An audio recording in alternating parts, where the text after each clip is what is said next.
कुछ वाला नहीं, मैं सिर्फ बता रहा हूँ, खुद ही बता रहा हूँ. So can we close that. So what is a linear equation. क्या पढ़ रहे हैं हम लोग.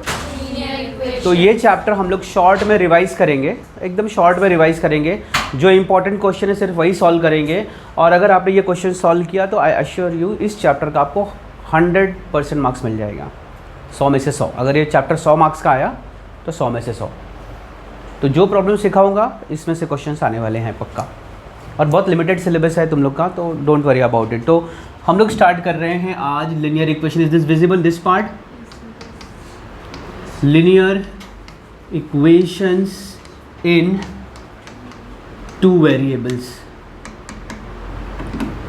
तो लिनियर इक्वेशन इन 2 वेरिएबल्स क्या होता है. सो लिनियर इक्वेशन इन 2 वेरिएबल होता है अगर मैं एक ऐसा इक्वेशन लिख रहा हूँ x plus Y is equal to 5. ये लिनियर इक्वेशन है.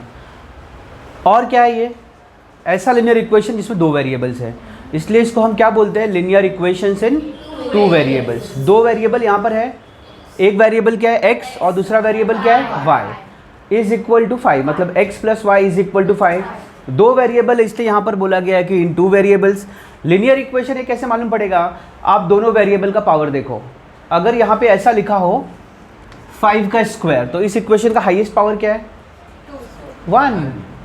पावर कभी भी कांस्टेंट का नहीं होता, पावर कभी भी वेरिएबल का होता है. यहाँ पर 2 वेरिएबल कौन से हैं, x और y. ठीक है, x और y 2 वेरिएबल्स हैं, उनके पावर देखो. इसका पावर 1 है, कुछ नहीं मतलब 1 होता है. जहाँ पे कोई पावर लिखा नहीं होता है उसका मतलब वो क्या है 1 है. तो x raise to 1 y raise to 1 is equal to 5 का स्क्वायर. 5 का square can be written as 25. ठीक है, हम इसको ऐसा लिख सकते हैं x plus Y is equal to 25. So it doesn't matter. ठीक है, तो आप इसको या तो आप ऐसा लिख सकते हैं x plus Y is equal to 5. 5 का स्क्वायर लिखने का मतलब वो जो पावर है that is only for constant और उसका वैल्यू हम निकाल सकते हैं, इसलिए वो 25. इसका पावर अभी 1 हो गया. इसका पावर अगर 2 होता तो we can not make it 1 because हमको पता ही ना क्या नंबर है वो. वेरिएबल ऐसे वैल्यूज होते हैं जिनका वैल्यू वेराई करता है, इसलिए उसको वेरिएबल बोलते हैं. वेरिएबल मतलब जिसका वैल्यू चेंज होने की संभावना है. मतलब x का वैल्यू कुछ भी डाल दो ना, 0 डाल दो, 1 डाल दो, 2 डाल दो, -1 डाल दो, -2 डाल दो, एनी रियल नंबर आप डाल सकते हो यहाँ पर. ठीक है, अच्छा, तो ये हो गया लिनियर इक्वेशंस इन 2 वेरिएबल. अब लिनियर इक्वेशंस इन 2 वेरिएबल किस चीज़ से डील करता है, तो क्या क्या आएगा इस चैप्टर में, क्या क्या पढ़ने वाले हो आप. तो पहली बात तो आपको ऐसे अभी किस तरह से लिख सकते हैं हम लिनियर इक्वेशन, मतलब और कितने रिलेशन में लिनियर इक्वेशन में लिख सकता हूँ. जैसे मैंने यहाँ पे लिखा 2x plus 5y is equal to 15, 3x minus 5y is equal to 12, minus 2x plus 5y is equal to 5, minus 6x plus y is equal to 0. मैं ऐसा भी लिख सकता हूँ minus x is equal to 2. ये भी linear equation. यहाँ पे 2 वेरिएबल नहीं है. आप बोलोगे फिर कैसा 2 वेरिएबल हुआ ये. अगर आपको कंसिडर करना तो आप ऐसा लिख सकते हो minus x plus 0y is equal to 2. बन गया 2 वेरिएबल वाला. ठीक है, अगर आपको इसको 2 वेरिएबल का इक्वेशन बनाना है तो आप बना सकते हो. कभी कभी ऐसा भी आएगा ये लिनियर इक्वेशन. मैं बोलूँगा 2x इज इक्वल टू 1. ये भी लिनियर इक्वेशन है. अब 2 वेरिएबल नहीं यहाँ पर. समझ में आया. ऐसे बहुत सारे लिनियर इक्वेशन आप बना सकते हो खुद से. समझ में आया. चैप्टर का स्कोप क्या है, ये चैप्टर में क्या क्या चीज़ें आएंगी, तो क्या क्या चीज़ें इसमें आएंगी, क्या क्या चीज़ें हमें करनी है वो मैं अभी आपको बता रहा हूँ. ठीक है, ये देखो लिनियर इक्वेशन इन 2 वेरिएबल्स. तो यहाँ पर जो इसका स्कोप है उसमें सबसे पहले हमें तो आएगा solving linear equation. Solving linear equation solve करने के लिए आएगा. पहली बात तो कैसे सॉल्व करेंगे linear equation in 2 variable. 2 equation आपको दिए होंगे. सॉल्विंग का मतलब क्या होता है, जब भी आपको पूछेंगे सॉल्व करो तो क्या होता है उसका मतलब. सॉल्विंग का मतलब क्या होता है, this is nonsense, utterly nonsense. Solve करने का मतलब होता है जो भी आपको वेरिएबल दिया गया वो वेरिएबल का वैल्यू निकालो. क्या होता है उसका मतलब, जो वेरिएबल आपको दिया गया है उसका वैल्यू निकालो. मतलब अगर मैं आपको एक इक्वेशन देता हूँ कि 2p plus 3q is equal to 12 minus p plus 5q is equal to 19. तो जब मैं कह रहा हूँ इन दोनों इक्वेशन को सॉल्व करो तो इन दोनों इक्वेशन को सॉल्व करने का मतलब है कि मुझे p का वैल्यू निकालना है और q का वैल्यू। सॉल्व करने का मतलब होता है हमेशा अननोन वैल्यू को ढूंढना, to find out the unknown values. और यहाँ पर अननोन वैल्यूज क्या है, p और q। समझ में आया? तो जब भी मैं आपको बोलूँगा सॉल्व करो, तो इसका मतलब मैं कह रहा हूँ जो अननोन वैल्यूज है उसके वैल्यूज निकालिए आप, ठीक है। तो ये हमको निकाला, कैसे निकालेंगे? तो यहाँ पर इस चैप्टर का जो स्कोप है उसके स्कोप में आपको 3 तरीके हैं। पहला तरीका simultaneous equation, solving the equation simultaneously. Something is wrong with this, simultaneously power तो है, ठीक है, simultaneously. Why it is not working, एक मिनट पॉज कर दो। तो वो 3 तरीके क्या है? पहला है साइमल्टेनियसली, ठीक है। दूसरी तरह कैसे सॉल्व करेंगे आप? By solving the equation graphically. कैसे सॉल्व करेंगे? ग्राफिकली। तीसरा इक्वेशन क्या है, क्या करना होगा? तीसरा तरीका क्या है? By Cramer's rule. You are right. Cramer नहीं होता, वो क्रेमर्स होता है, याद रख लो। क्रामर नहीं होता, क्रेमर्स रूल, इसको बोलते हैं क्रेमर्स रूल, ठीक है बच्चों। तो 3 चीज़ें आपने सीखी। एक क्या है सीखी, मतलब बताऊंगा मैं आपको, साइमल्टेनियस इक्वेशन, और दूसरा है ग्राफिकली, और तीसरा है कौन सा? Cramer's rule. पॉज कर दो वापस यार, बिना बोले पॉज कर देने का ऐसा कुछ रहे, ठीक है। तो 3 तरीके हैं, साइमल्टेनियसली, ग्राफिकली और क्रेमर्स रूल। आप लोग को इन तीनों में से कौन सा मेथड सबसे डिफ़िकल्ट लगता है? ग्राफिकल। और ग्राफिकल के वही प्रॉब्लम आपको डिफ़िकल्ट लगते रहेंगे जिसके x और y के जो कोएफिशिएंट है वो कोई 1 को छोड़ के अदर नंबर रहते हैं। जैसे अगर मैंने ऐसा बोल दिया 3x + 4y = 12 या 2x + 3y = समथिंग, ऐसे क्वेश्चन आपको डिफ़िकल्ट लगते हैं क्योंकि आपको वो कैलकुलेशन डिफ़िकल्ट लगते हैं। कि अगर आपको करना क्या होता है ग्राफिकल मेथड में, एक किसी वेरिएबल को आइसोलेट करना होता है। आइसोलेट करने का मतलब है अकेला कर देना है उसको। जैसे अगर मैंने यहाँ पे लिखा हुआ है ये 2p + 3q = 12, तो मान लो आपको q का वैल्यू निकालना है, तो आप क्या करोगे? 12 - 2p। समझ में आया? 3q यहीं पे है, 12 पहले से यहाँ पे था, 2p यहाँ पर आया तो -2p हो गया, और q का वैल्यू आएगा 12 - 2p/3। समझ में आया बच्चों? q = 12। तो इसमें अब आपका वैल्यू q जो है वो डिपेंडेंट वेरिएबल है। डिपेंडेंट मतलब अगर p का वैल्यू मालूम पड़ेगा तो ही q का मालूम पड़ेगा, और p इंडिपेंडेंट है, p आप कुछ भी ले लो। अब आपको डिफ़िकल्टी क्या आती है यहाँ पर कि यार कौन सा ऐसा नंबर आएगा जो 3 से डिवाइड होगा। तो ये सब चीज़ें जिसको हम लोग जिसके ऊपर बात करेंगे। फिलहाल हम लोग स्टार्ट करते हैं फर्स्ट वाले तरीके से, जिसको हम बोलते हैं simultaneous, solving an linear equation simultaneously. तो आपको ये समझ में आ गया कि लीनियर इक्वेशन कौन सा है कौन सा नहीं है। अगर मैं आपको कुछ इक्वेशन देता हूँ, मुझे बता पाओगे आपकी लीनियर है कि नहीं है? पहले ये देखते हैं, हम लोग चेक करते हैं, ठीक है। मैंने यहाँ पे लिख दिया, मैंने यहाँ पे लिखा 4m + 3n = 12, ठीक है। अब ये लीनियर है या नहीं है? है, क्योंकि m का पावर 1 है, n का पावर भी 1 है, 2 वेरिएबल प्रेजेंट है, लीनियर इक्वेशन है। अगर मैं एक क्वेश्चन ऐसा लिखूं 3x² - 7y = 13, नहीं है, क्योंकि x का पावर यहाँ पर स्क्वायर आ रहा है। क्या आ रहा है? स्क्वायर, ठीक है। दूसरी चीज़ है, अगर मैं ऐसा लिख दूँ √2x + √5y = सपोज 16, है? ये डाउटफुल है। क्यों डाउटफुल है या नहीं है? तुमको क्यों लग रहा है? क्योंकि रूट मतलब x भी है, उसके पास स्क्वायर नहीं है, लेकिन दोनों में रूट्स है। रूट्स होने का मतलब होता है? नहीं मतलब हाँ, पावर अभी भी 1 ही है ना। हाँ, आपको ये रूट नहीं आना चाहिए। कहाँ पे नहीं आना चाहिए? वेरिएबल पे, क्योंकि वेरिएबल पे अगर रूट आ गया तो इसका मतलब x⁻² क्या हो गया? हाफ। लेकिन अभी ये जो रूट आया किसके ऊपर आया है? कांस्टेंट के ऊपर। कांस्टेंट के ऊपर रूट आने से doesn't matter at all to you. लेकिन अगर मैं ऐसा लिख दूं 2√x + 5√y = 16, अब ये लीनियर इक्वेशन है? नहीं है, लीनियर इक्वेशन नहीं है ये। क्यों नहीं है? क्योंकि अभी x का पावर 1 नहीं रह गया, अब क्या हो गया? वो हाफ हो गया। y का पावर 1 नहीं रह गया, क्या हो गया? हाफ हो गया, इसलिए नहीं है। अगर मैं ऐसा लिखूं, चलो ध्रुवी, क्या नाम है तुम्हारा? वृद्धि, बताओ 1/x + 1/y = 5। ये लीनियर इक्वेशन है या नहीं है? है कि नहीं है? बोलो, है क्या नहीं है? है क्या नहीं है? है इतने लोग को बोलने के बाद भी कॉन्फिडेंस नहीं आ रहा है या नहीं है? हाँ, है या नहीं है? शायद बोल रही है, नहीं है एक्चुअली, क्योंकि x का पावर ऊपर लेंगे तो -1, y का पावर वापस लेंगे ऊपर लेंगे तो क्या आएगा? -1, तो दोनों का पावर -1 है, 1 थोड़ी है। It is not a linear equation. Logic कहाँ सोया है तुम्हारा?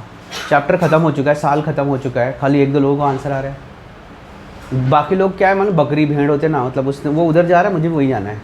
एक ने हाँ बोल दिया है, दैट इज़ बकरी मेंटालिटी या भेड़ मेंटालिटी। भेड़ को देखा है तुमने, वो जो भेड़, एक भेड़ जा जाएगा सब वहीं चले जाते हैं।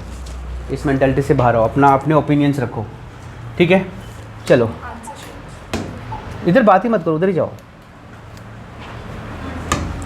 ठीक है? अच्छा चलो, ये मैंने बताया आपको कि लिनियर इक्वेशन कैसे आइडेंटिफाई करना है। 2-3 चीज़ें याद रखनी है, सिर्फ एक ही चीज़ याद रखनी है एक्चुअली, 2-3 चीज़ें नहीं, सिर्फ एक चीज़ याद रखनी है कि एक्स और वाई का पावर क्या है। वहाँ पे रूट आया, आप ऐसे मतलब एक्स का पावर रूट आ जाएगा तो नहीं रहेगा, ये याद रखो उसका पावर 1 है कि नहीं है।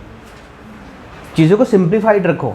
हम लोग को बताया था इस क्लास में, स्कूल में, कि एक्स का पावर याद रखो रूट में नहीं आना चाहिए, एक्स डिनोमीटर में नहीं आना चाहिए, ऐसे नहीं लर्न करना है।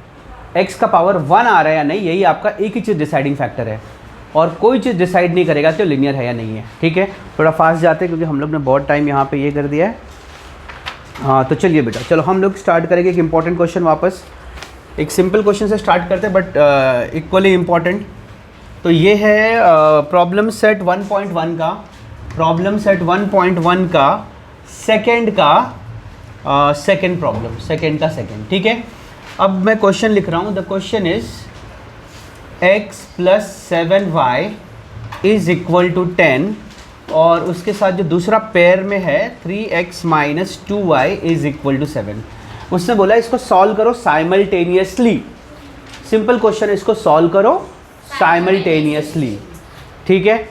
मतलब मुझे यहाँ पर वैल्यू निकालना है x का और y का, और 3x का और y का, मतलब x का और y का, यहाँ जो भी वैल्यू रहेगा सेम रहेगा, इस x का इस y का, इस x का इस y का, ये अलग x है और ये अलग x, ऐसा नहीं है, दोनों का वैल्यू सेम है, ठीक है? जो भी x और y का वैल्यू आएगा वो यहाँ पर इसको, इस इक्वेशन को सेटिस्फाई करेगा।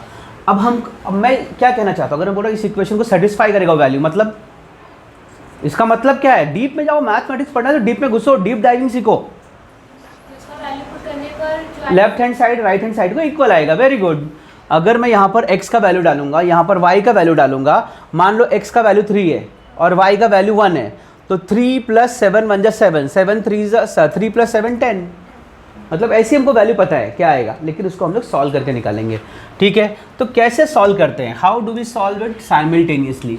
तो पहले मैं फर्स्ट इक्वेशन लिखूंगा, x + 7y = 10, इक्वेशन 1।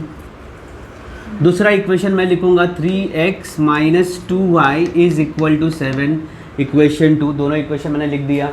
अब इसके बाद क्या करना है हमको, ठीक है? अब इसके बाद आपको 2 चीज़ें देखनी है। पहले तो ये देखना है कि x का या y का, दोनों इक्वेशन में किसी एक का कोएफिशिएंट सेम है क्या। कोएफिशिएंट किसको बोलते हैं, समझ रहे हो ना?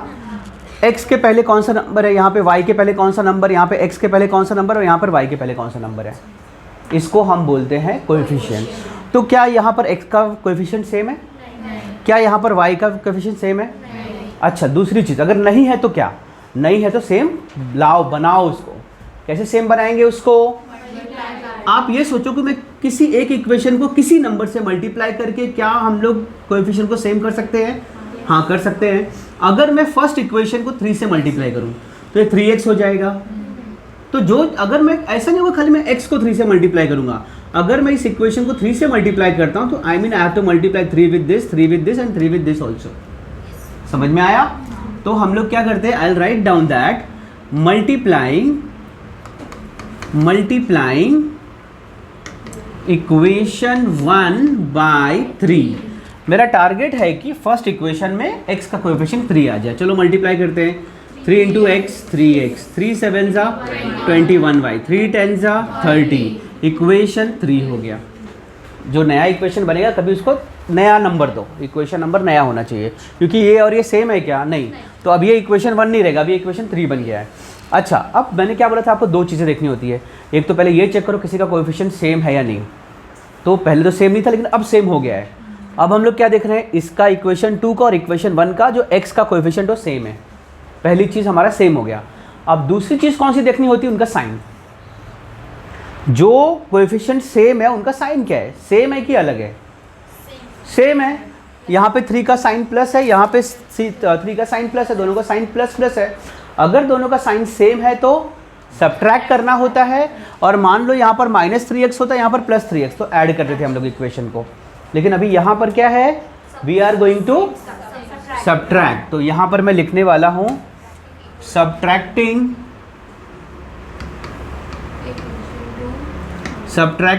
Equation 2 from 3। 1 कहाँ से आ गया, 1 तो नल हो गया, इसका कुछ मतलब ही नहीं अब।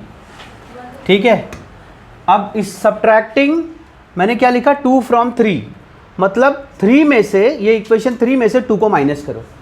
आप 2 में से भी 3 को माइनस कर सकते हो, लेकिन आसान होगा कि अगर आप 3 में से 2 को माइनस करो, क्योंकि 3 में ज़्यादा बड़े वैल्यूज़ हैं, आपको निगेटिव में आंसर नहीं आएगा। ठीक है, अब यहाँ पर देखो, you will take 3x + 21y is equal to 30। Equation 3 लिखना मत भूलिए वापस यहाँ पर। अब आप ये वाला लोगे, you will take this equation 3x - 2y is equal to 7। Equation 2 मैंने क्या कहा था, क्या करना है, माइनस करना है। चलिए माइनस करते हैं। हाँ हाँ, नहीं दिखेगा तो मैं यहाँ पे लिखता हूँ, इसका आंसर मैं यहाँ पे लिखता हूँ। सपोज ये यहाँ पर हो गया, लेकिन यहाँ पर देखो ये दिख रहा है यहाँ पर, तो ये प्लस है तो ये क्या हो जाएगा, माइनस। ये माइनस है तो क्या होगा, प्लस। ये प्लस है तो क्या हो जाएगा, माइनस। ऐसा क्यों होता है, क्योंकि जब माइनस प्लस से मल्टीप्लाई होता है तो minus into plus minus, minus minus से मल्टीप्लाई होता है तो क्या होता है, प्लस, और माइनस प्लस से मल्टीप्लाई होता है तो क्या होता है, अंडरस्टूड। तो इसलिए ये माइनस हो गया। अभी 3x - 3x 0, 21 + 2 23y, 30 - 7 23। अब मुझे ये 23y के साथ क्या मल्टीप्लाइड है, यहाँ पर आके वो 23 को डिवाइड करेगा। 23 divide by 23, I am going to get 1।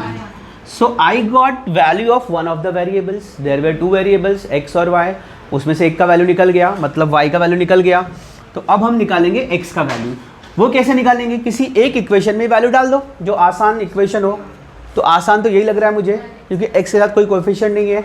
तो यहाँ पर मुझे आ जाएगा, मैं यहाँ पर कलर अलग चेंज करता हूँ। I will write down x + 7y, y का वैल्यू क्या है, 1 is equal to 10। x + 7 is equal to 10, x is equal to 10 - 7, x is equal to 3। आ गया वैल्यू। तो यही तो हमें करना है। जब भी मैं कहता हूँ कि आपको इक्वेशन को साइमल्टेनियसली सॉल्व करना है, तो जब मैं बोलता हूँ साइमल्टेनियसली सॉल्व करना, तो ये उसका मेथड है। और हमको उस वेरिएबल का वैल्यू चाहिए होता है। जब मैं कहता हूँ सॉल्व करो इक्वेशन, तो मेरा मतलब है कि आप x का वैल्यू निकालो, y का वैल्यू निकालो। अगर यहाँ पे ऐसा होता p + 7q 3p - 2q, तो मुझे p और q का वैल्यू आता। समझ में आया। तो वेरिएबल अलग भी हो सकते हैं, हमेशा x और y नहीं रहेंगे। कभी a b हो सकता है, कभी pq हो सकता है, कभी st हो सकता है। ठीक है, तो इस तरह से हम लोग वैल्यू निकालेंगे गिवन वेरिएबल का। ठीक है, सो ये सेकंड क्वेश्चन, सेकंड मतलब ये क्वेश्चन नंबर 5 है एक्सरसाइज 1.1 का। ठीक है, इसमें कुछ अलग नहीं है, वैसे इजी क्वेश्चन, जैसे पहले वाला था कोई तोप नहीं था, वैसे ये भी तोप नहीं है। ठीक है, तो इसमें क्या करना होगा, बताओ क्या करना चाहिए हमको। सेकेंड इक्वेशन को मल्टीप्लाई करना चाहिए। वेरी गुड, किसी भी एक को। लेकिन अगर मैं y को इक्वल करने जाऊँगा 2 बार मल्टीप्लाई करना पड़ेगा। इसको 5 से करेंगे तो 10 होगा, इसको 2 से करेंगे तो 10 होगा। और उससे आसान है कि हम इक्वेशन नंबर 2 को 5 से मल्टीप्लाई कर दें, है ना। तो क्या लिखेंगे हम यहाँ पर, आई will write down multiplying who was that, multiplying equation. ऐसा लग रहा है जैसे वो ट्रेन में आता है ना रेडी वाला, 2 रुपए का 2 रुपए का। कैसा आवाज़ है, तू अभी सीख के आया क्या। हाँ, ऐसे ही लग रहा है, वो ट्रेन में बेचने आता ना इडली डोसा सांभर। ठीक है, मल्टीप्लाइंग इक्वेशन 2/5। चलो 5 से मल्टीप्लाई करते हैं। तो ये मल्टीप्लाई किया तो क्या आएगा 5x प्लस 5y, 5 4 जा 20, हाँ 25, यस। तुमको दिखा नहीं, मैंने लिखा था, अरे लिखा था, ये देखो 2 थोड़ा सा इससे मिक्स हो, तुम दिखाई नहीं दे रहेगा, प्लस के साथ मिक्स हो गया था, नहीं लिखा था? चलो अब लिख दिया। क्या प्रूफ है बताओ? वीडियो मेरे हाथ में, मैं इसको एडिट कर दूंगा, वो तब से चालू होगा जहाँ से मैं चाहूँगा, ठीक है। चलो अब यहाँ पे देखो, ये भी प्रूफ हो गया तुम्हारे पास अभी कि मैंने ऐसा बोला है, उसमें आवाज़ नहीं आएगी, मैंने मतलब म्यूट कर रखा हुआ है। चलो ठीक है, अब यहाँ पे देखो, अब ये और इसके देखो कोएफिशिएंट क्या है, सेम है, ठीक है। तो क्या करना चाहिए, सब्ट्रैक्ट कर दें, किसको किससे, 1 from 1, सब्ट्रैक्टिंग इक्वेशन 1 में से 3 नहीं करेंगे हम लोग, 3 में से 1 करेंगे, इक्वेशन 1 from 3। भाषा का प्रॉब्लम है, दिक्कत है। चलो ठीक है, सब्ट्रैक्टिंग इक्वेशन 1 from 3। चलिए, तो पहले जिसमें से माइनस करना है वो ऊपर आता है, पहले आता है, और जिसको माइनस करना है वो नीचे आता है, ठीक है। तो 5x plus 25 is equal to 20, और फिर क्या आएगा 5x plus 2y is equal to -3, सही है? y लिखा हुआ है। चलो ठीक है, अब क्या करना है, दोनों का कोएफिशिएंट सेम हो गया और साइन भी सेम है। साइन सेम होने का मतलब क्या है, माइनस करना है, ये दिख रहा है?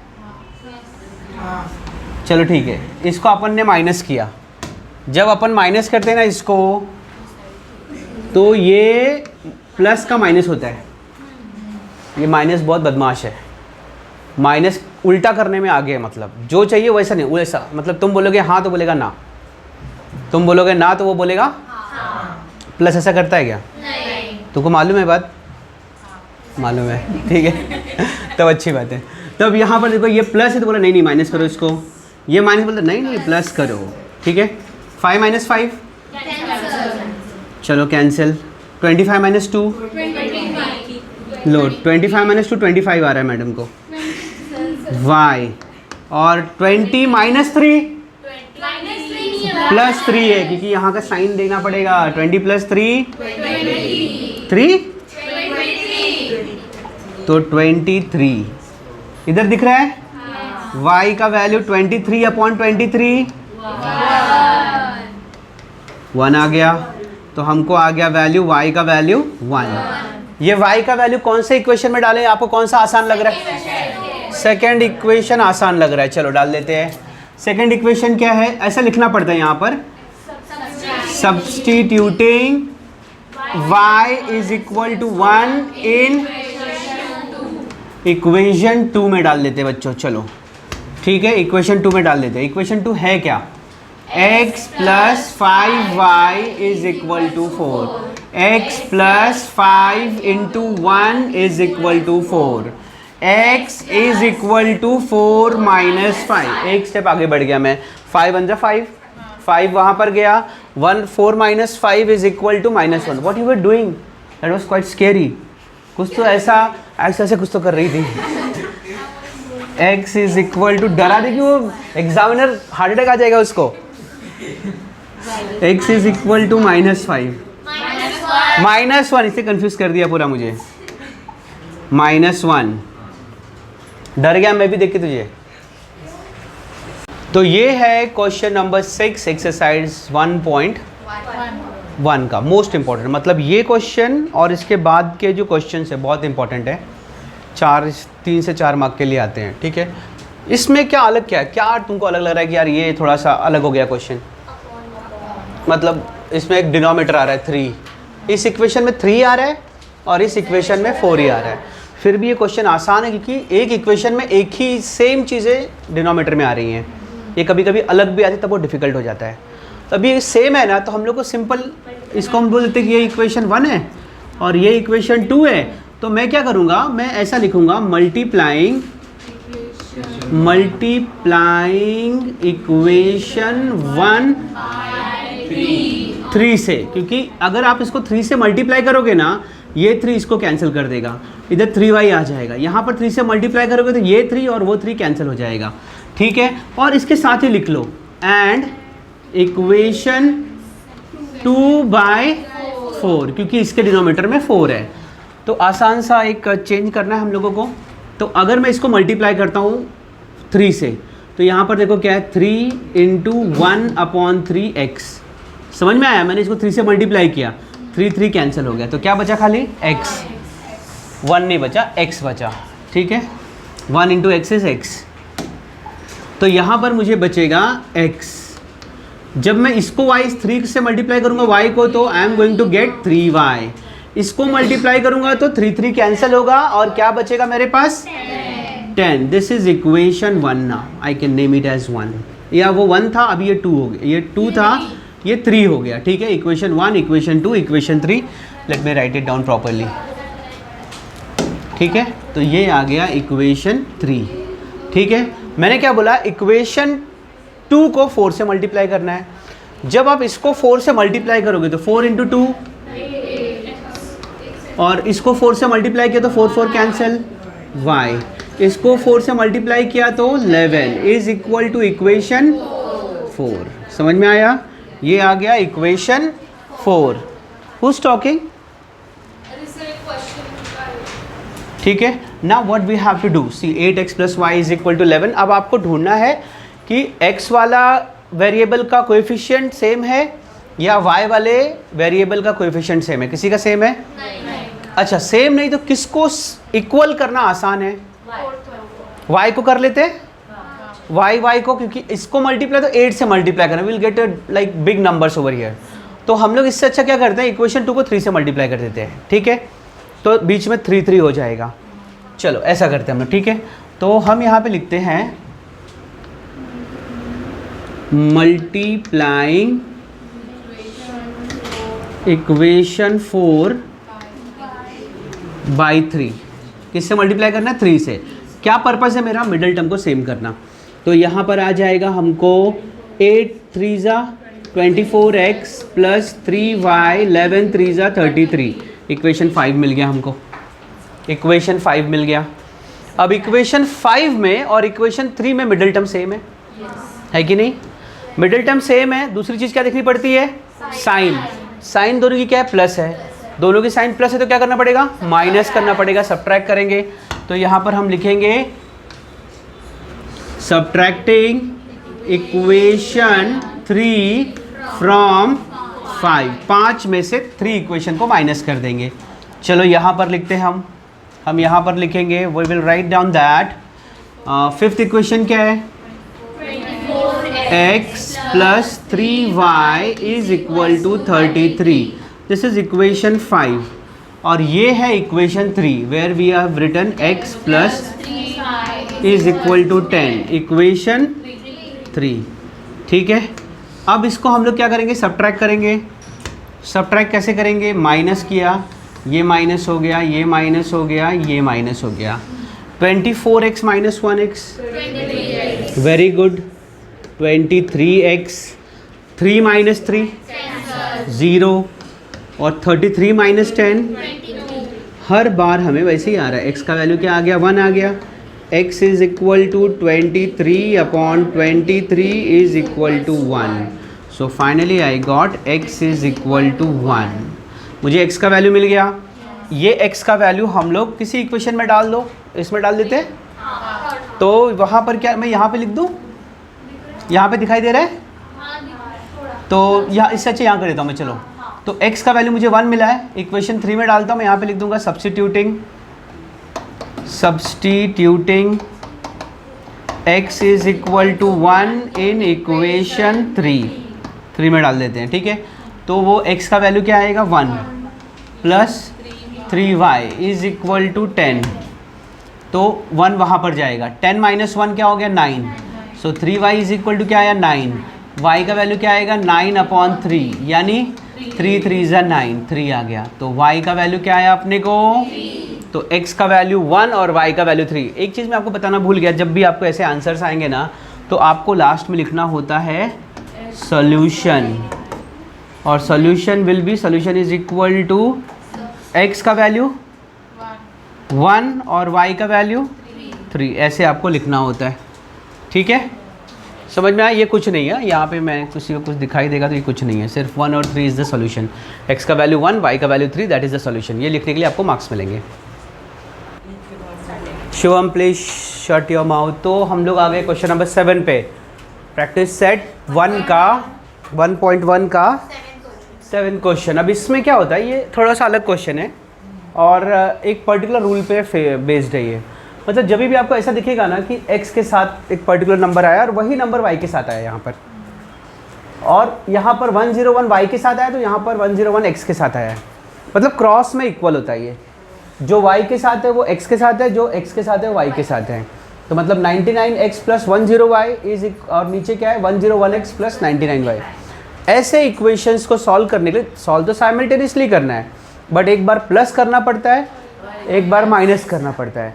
जब आप एक बार प्लस करते हो तो आपको एक सिंपल इक्वेशन मिलता है, फिर जब आप एक बार माइनस करते हो फिर से आपको एक और सिंपल नंबर, एक सिंपल इक्वेशन मिलता है, और जब आप इन सिंपल इक्वेशन को सॉल्व करते हो तब जाके आपको x और y का वैल्यू मिलता है। तो क्या स्टेप है, पहले एक बार add, then you will get a equation.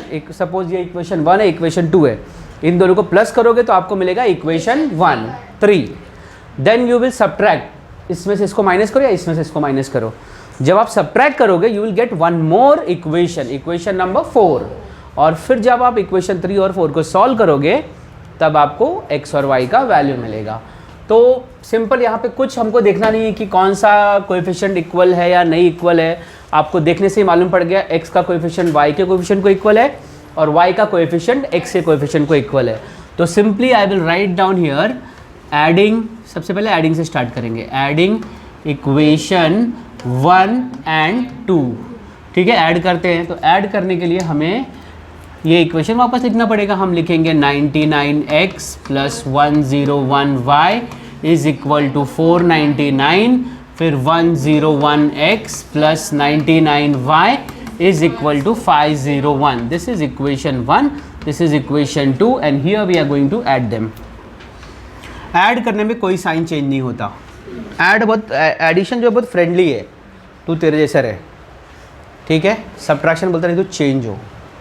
Addition बहुत फ्रेंडली है, वो बोलता किसी का साइन चेंज करने की कोई ज़रूरत नहीं है।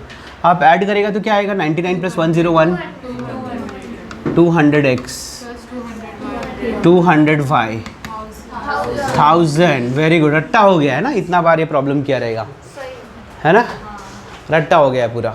चलो अब बेटा ये this is not the final thing. अभी आपको क्या करना, डिवाइड बाई 2 नहीं, डिवाइड बाई 200। 200 पूरा 200 से डिवाइड करना है। मेरे को उसका आवाज़ ऐसा लग रहा है कोई कुछ रेडी पे कुछ बेच रहा है। ए ले 4 रुपए का 5, 100 में 100 का 100 का 100 का। Shivam your laugh is so scary. ठीक है, डिवाइडिंग, ये dividing by 200, dividing by 200, dividing by 200 से डिवाइड करते। ठीक है, तो इसको 200 से डिवाइड किया तो क्या आया x, इसको 200 से डिवाइड किया क्या आया y, इसको 200 से डिवाइड किया, राइट हो, गलत है, क्या है, क्या 5, ठीक है। दिस इज इक्वेशन 3 मिल गया ना, मैंने बोला था आप इक्वेशन 1 और 2 को ऐड करोगे तो क्या मिलेगा, इक्वेशन 3 मिलेगा आपको। 205 जा 1000 होता है। किसी को डाउट है क्या? चलो अब हम क्या करेंगे, वी विल सब्ट्रैक्ट दिस।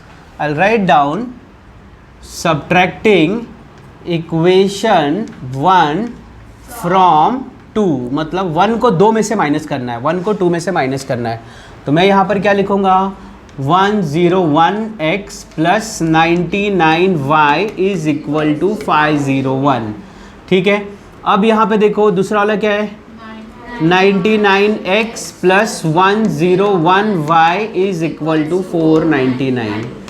मैंने आपको कहा था माइनस अच्छा आदमी नहीं है, क्या? क्योंकि आपने बोला था जो इस तरफ नंबर रहता है वो पहले आता है। इक्वेशन 1 को 2 में से माइनस करना है, तो 2 ऊपर लिखेंगे और 1 नीचे लिखेंगे, समझा? Don't get confused.